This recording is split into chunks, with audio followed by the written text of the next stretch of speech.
जय हिंद एवरीवन, कैसे हैं आप सभी लोग। काफी लोगों के कमेंट्स आ रहे थे सर लास्ट का 1 मंथ बचा हुआ है एमपी पुलिस कांस्टेबल के एग्जाम शुरू होने में, यानी कि 12 अगस्त से आपके एग्जाम चालू होने वाले हैं। तो लास्ट के 1 मंथ की क्या अप्रोच होनी चाहिए, हम उसके बारे में आज बात करते हैं। देखिए यार, एमपी पुलिस ने इस बार कांस्टेबल की काफी अच्छी वैकेंसी लेके आए हुए हैं।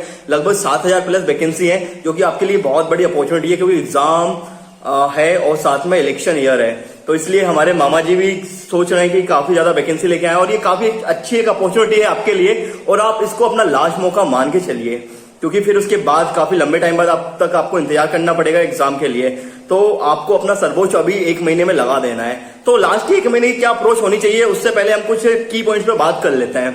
देखिए यार, एमपी पुलिस जो कांस्टेबल का एग्जाम है, दो फैक्टर पे काफी क्रिटिकल रोल प्ले करता है। एक तो एग्जाम हो गया और दूसरा हो गया फिजिकल। देखिए यार, एग्जाम तो कोई भी क्वालिफाई कर सकता है। जो बंदा अगर एसएससी की तैयारी कर रहा है, जो अदर एग्जाम की तैयारी कर रहा है, तो उसके लिए एग्जाम क्वालिफाई करना कोई बहुत बड़ी बात होती नहीं है। लेकिन बात आती है फिजिकल की। आपको दोनों चीजों का बैलेंस बना के रखना पड़ेगा। यहाँ पे आपको एग्जाम में अच्छा स्कोर करना पड़ेगा, दूसरा आपको फिजिकल भी बहुत अच्छा करना पड़ेगा। तो यहाँ पे जिस बंदे का फिजिकल बहुत अच्छा नहीं होता है, वो रेस से अपने आप ऑटोमेटिकल आउट हो जाता है। अगर वो एग्जाम क्वालिफाई भी करता है, लेकिन वो वहां पे बाद में अपेयर नहीं करता है। ऐसा हमने देखा हुआ, जब मैं दिल्ली पुलिस का फिजिकल देने गया था, उस टाइम पे भी मैक्सिमम लोग फिजिकल में आउट हो रहे थे, क्योंकि उन्होंने एग्जाम क्वालिफाई कर लिया था just because of they are उनने काफी दूसरे एग्जाम की तैयारी करी थी और वो उन्हें क्वालिफाई कर लिया था। तो सेम कंडीशन एमपी पुलिस के एग्जाम के साथ भी अप्लाई होती है। मेरे जैसे कई बंदे फॉर्म भर देते हैं और एग्जाम को क्वालिफाई कर लेते हैं, साथ में फिजिकल देने नहीं जाते बहुत सारे लोग। तो बहुत सारे लोग बस एग्जाम के फॉर्म इसलिए भरते हैं ताकि चलो यार हमारा एक और एग्जाम क्वालिफाई हो जाए, ये वो। तो ये उनका मेंटेलिटी होता है। तो लेकिन अब आपको क्या करना है, आपके पास बचे हुए सिर्फ last 30 days. With in 30 days आपको क्या अप्रोच रखनी चाहिए एग्जाम क्वालिफाई करने के लिए। देखिए, तो अब आप देखिए, इसका सिलेबस काफी यूनिक है। 65 नंबर की तो आपकी मैथ और रीजनिंग है। तो मैथ और रीजनिंग का जो सिलेबस है, उसमें से जो मैथ है, काफी नॉर्मल से क्वेश्चन उसमें पूछे जाएंगे, जिसमें आपका अर्थमेटिक और कुछ एडवांस के टॉपिक भी होंगे। एडवांस में जो मैक्सिमम जो क्वेश्चन होंगे वो मेंस्ट्रुएशन से पूछेंगे। उसके अलावा थोड़े बहुत एल्जेब्रा से क्वेश्चन पूछेंगे। उसके अलावा ज्योमेट्री से बहुत माइनर से क्वेश्चन पूछेंगे, और टेक्नोमेट्री से ना के बराबर क्वेश्चन पूछते हैं। बाकी आपको अर्थमेटिक देखना पड़ेगा। तो ये हो गया। उसके अलावा आपका रीजनिंग में कहीं से भी पूछ सकते हैं। मतलब आप देख सकते हैं 65 क्वेश्चन में से मैक्सिमम जो क्वेश्चन होंगे वो रीजनिंग के होंगे, यानी कि आप ये देख सकते हो या तो लगभग 30 क्वेश्चन मैथ के होंगे, उसके अलावा 35 क्वेश्चन लगभग रीजनिंग के होने वाले हैं। तो ये दोनों टॉपिक पे अगर आपकी कमांड है तो आपने लीड ले ली, यानी ये मैक्सिमम स्कोर करने वाले 100% स्कोरिंग सब्जेक्ट होते हैं, ये मैथ और रीजनिंग। अगर आपने इन दोनों सब्जेक्ट पे अच्छी खासी कमांड बना ली तो आप एग्जाम में बहुत अच्छी लीड ले लेंगे। क्योंकि जो जीएस होता है वो काफी अनप्रेडिक्टेड होता है, कहां से क्या पूछ ले, क्या हो जाए, तो आप यू नेवर नो। तो अभी आपको जो मैक्सिमम प्रैक्टिस करनी है लास्ट के 1 मंथ में, आपको मॉक तो लगाने ही लगाने हैं बहुत ज्यादा, लेकिन अगर उसके अलावा भी आपको प्रैक्टिस करनी है तो वो रीजनिंग और मैथ की प्रैक्टिस ज्यादा करनी है, ताकि आप अपने एग्जाम में सॉलिड तरीके से स्कोर कर सको। तो इसके लिए आपको क्या करना चाहिए, चलो हम बात करते हैं मैथ और रीजनिंग के इन डिटेल। सो मैथ में आपको मैक्सिमम अपने फॉर्मूले को मगअप करना है। आपके मुंह जुबानी आपको सारे फॉर्मूले रटे होने चाहिए। तो फॉर्मूले के लिए आप ये मैथ की कॉन्सेप्ट किंग है गगन प्रताप सर की, इस बुक में सारे फॉर्मूले और कॉन्सेप्ट दिए हुए हैं। तो आप इस बुक को यूज कर सकते हो अपने फॉर्मूले को रिवाइज करने के लिए। ये काफी अच्छी बुक है, मैं भी पर्सनली इसको यूज कर रहा हूं। तो ये काफी अच्छी बुक है, आप इसको यूज कर सकते हो अपने फॉर्मूले को रिवाइज करने के लिए। बाकी जब आप मॉक की प्रैक्टिस करोगे, मॉक आप टेक्स्ट बुक से दे सकते हो। मॉक में आपको सबसे ज्यादा कहां पे फोकस करना, प्रीवियस एग्जाम बेस्ड मॉक आपको देना है, क्योंकि जो एग्जाम होता है लगभग प्रीवियस ईयर बेस्ड ही होता है। और जो अपकमिंग उसके साथ में पहले जो एग्जाम चल रहे थे, जैसे मध्य प्रदेश में जो भी एग्जाम हुए, पटवारी का हुआ, वन रक्षक का एग्जाम हुआ, उसमें जो मैथ और रीजनिंग आई थी, वो आपको उस पैटर्न को भी फॉलो करना है। क्योंकि जो रिसेंट में एग्जाम होते हैं उनको बहुत ज्यादा ध्यान में रख के ये अपकमिंग जो पेपर होता है उसको बनाया जाता है।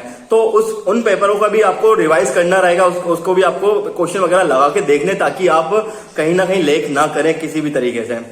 तो आप इस बुक से प्रैक्टिस कर सकते हैं। फॉर्मूला मैथ कॉन्सेप्ट किंग है, यहाँ से आप देख सकते हो, अपना फॉर्मूले वगैरह रिवाइज कर सकते हो। उसके अलावा हम रीजनिंग की प्रैक्टिस की बात करें, रीजनिंग की प्रैक्टिस कहां से करनी है, तो आप जब मॉक दोगे तो वहां से प्रैक्टिस होनी ही होनी है। अगर उसके अलावा आपको ऑफलाइन भी प्रैक्टिस करनी है तो आप किसी भी ऑर्गेनाइजेशन की बुक परचेज कर सकते हो। तो मैं आपको सजेस्ट करूंगा, अगर मैं कोई पर्सनली आपको सजेस्ट करना चाहूंगा, तो आप ये किरण की रीजनिंग की बुक ले सकते हो। इसमें हर टॉपिक का डिटेल में प्रीवियस ईयर के रीजनिंग के कॉन्सेप्ट के साथ में सॉल्व करा हुआ है। तो आप ये बुक ले सकते हो, यहाँ से आप प्रैक्टिस कर सकते हो और साथ में अपना रीजनिंग को स्ट्रॉन्ग कर सकते हो। क्योंकि रीजनिंग ऐसा टॉपिक है जहां से आपको शॉर्ट नंबर मिलने ही वाले हैं। तो ये दो चीज हो गई, रीजनिंग और मैथ की बात हो गई है। अगर हम बात करें जीएस के बारे में, तो जीएस काफी अनप्रेडिक्टेड होता है और हर एग्जाम में जीएस एक आज के टाइम पे बहुत क्रिटिकल रोल प्ले कर रहा है। तो जीएस कैसे पढ़ा जाए, तो जीएस में अब हम बात करते हैं, हमारा ये 65 नंबर तो ये हो गया। उसके बाद 10 नंबर होता है साइंस का। तो साइंस में अब आपका पास आ जाता है फिजिक्स, केमिस्ट्री और बायो। तो अब साइंस में मैंने देखा हुआ कि एनसीईआरटी पैटर्न पर क्वेश्चन पूछे जा रहे हैं। तो एनसीईआरटी पैटर्न पर क्वेश्चन पूछ रहे हैं तो हम कैसे तैयारी करें। तो यार देखो, सिंपल सा फंडा ये है, अगर आपका सिलेबस कंप्लीट है तो आपको कोई प्रॉब्लम होने नहीं वाली।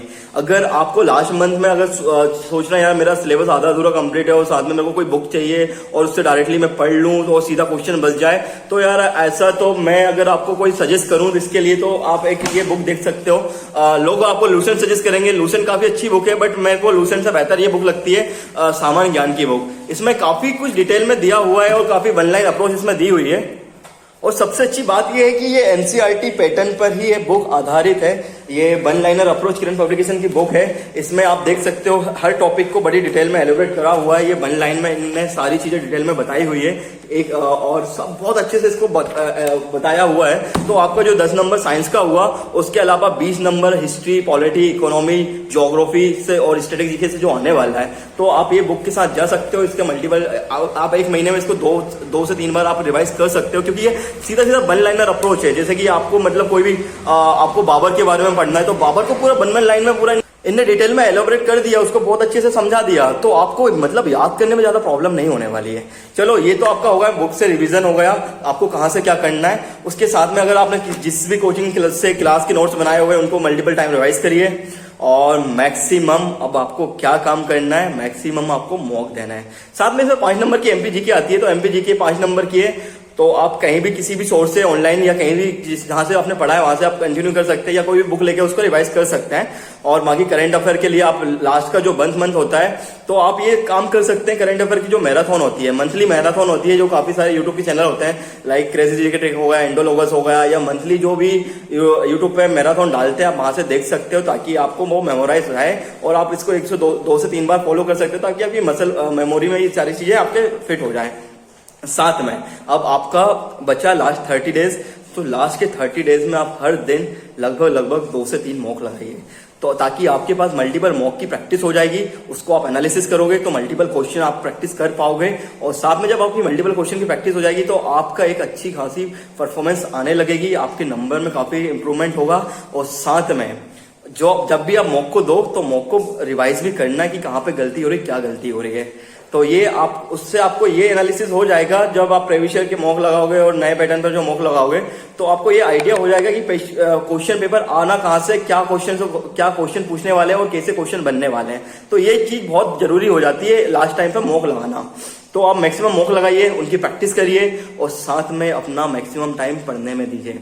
अब देखो यार, लास्ट के 30 दिन बचे हुए हैं। जब हम बोर्ड की एग्जाम की तैयारी करते हैं तो हम लोग सब कुछ भूल जाते हैं। हमको मतलब परसेंटेज अच्छे बनाने हैं, तो हम सब कुछ भूल जाते हैं, सारी चीज दुनियादारी हटक अलग कर देते हैं। तो डिस्ट्रक्शन से बच के रहिए, सोशल मीडिया को अनइंस्टॉल कर दीजिए, फालतू अपना टाइम खराब मत करिए। लास्ट अपॉर्चुनिटी है, आप बेरोजगार से रोजगार की तरफ जाने के लिए आपके पास आखिरी अपॉर्चुनिटी है। तो उसके बाद फिर क्या पता कब वैकेंसी आए, क्या रहे क्या ना रहे। तो इसलिए आपको पूरा अपना जी जान लगा देना है, क्योंकि देखो कंपटीशन में क्या होता है, 10+2 का एग्जाम है तो हर ग्रेजुएशन वाले मैक्सिमम लोग फॉर्म भरेंगे ही भरेंगे। आपने देखा पटवारी में 14 लाख फॉर्म भराए, 7,000 वैकेंसी के आसपास कुछ वैकेंसी थी। इधर भी यही हाल है, यहाँ तो और ज्यादा फॉर्म भराएंगे, क्योंकि ये 10+2 क्या फॉर्म है, तो ग्रेजुएशन के मैक्सिमम लोग फॉर्म भरेंगे और वो एग्जाम को क्वालिफाई करेंगे। लेकिन यहाँ पे फिजिकल एक ऐसा बेनिफिशियल एरिया हो जाता है जहां पे जिसका फिजिकल अच्छा होता है तो उसके सिलेक्शन के चांसेस बहुत ज्यादा बढ़ जाते हैं, क्योंकि इस बार दोनों में नंबर हैं। तो अपना मैक्सिमम टाइम पढ़ाई में दीजिए, अपना मैक्सिमम आपको पढ़ाई करनी है। 65 नंबर को आप बहुत अच्छे से स्ट्रॉन्ग कर लें। मैथ और रीजनिंग को मल्टीपल टाइम्स अच्छे से रिवाइज करें, अच्छे से पढ़ाई करें उसकी, और साथ में जो भी टॉपिक आपने पढ़ चुके हैं उनको रिवाइज करें मल्टीपल टाइम्स, फॉर्मूला को रिवाइज करें। और उसके बाद जीएस के लिए आप ये बुक ले लें, और इसमें अगर आपके पास कोई बुक नहीं है तो ये बुक ले लें। अगर आपने कोई नोट्स वगैरह बनाए तो वहां से रिवाइज करें, और इसमें आप मल्टीपल इसका भी 2 से 3 बार रिवाइज कर सकते हो एक महीने में। साथ में मॉक लगाएं और अच्छे से अपनी तैयारी करें और डिस्ट्रक्शन से बच के रहें। और एक बात याद रखना, जान लगा देना, जाने मत देना, क्योंकि हम कहते हैं ना कि अब आपके पास लास्ट 1 मंथ है, 30 दिन है, तो वो कहते हैं कि सेनानी करो प्रेरण, सेनानी करो प्रेरण, अबे सारा आकाश तुम्हारा है, ये नया अमन के बुझते हैं, भाभी इतिहास तुम्हारा है, भाभी इतिहास तुम्हारा है। तो आपके जो ताने, जो आपकी टाइम स्टाइल, जो आपको लोग ताने मारते थे, बस एक जॉब मिल जाएगी ना, सारे सबके लोगों के मुंह बंद हो जाते हैं। जब मेरी जॉब नहीं लग रही थी, मुझे को भी काफी सारे ताने मिल रहे थे। जब मेरे एग्जाम क्वालिफाई होना चालू है ना, तो लाइन से 10 से 11 एग्जाम क्वालिफाई हो गए हैं, और अभी मैं अच्छी खासी 2-3 जॉब लेके बैठा हूँ। सो अब अपनी मेहनत करिए, पूरा जी जान लगा दीजिए, और ऑल द वेरी बेस्ट। बाकी कोई भी आपको क्वायरी रहे, आप मुझे कमेंट सेक्शन में मैसेज टाइप करके बता सकते हैं। बाकी चैनल को लाइक करें, शेयर करें, सब्सक्राइब करें, और हम ऐसे ही प्यार करते रहें। Thank you so much. जय हिंद। लास्ट 1 मंथ है बेरोजगार से यूनिफॉर्म सर्विस के लिए, जान लगा दीजिए, जाने मत दीजिए। All the best.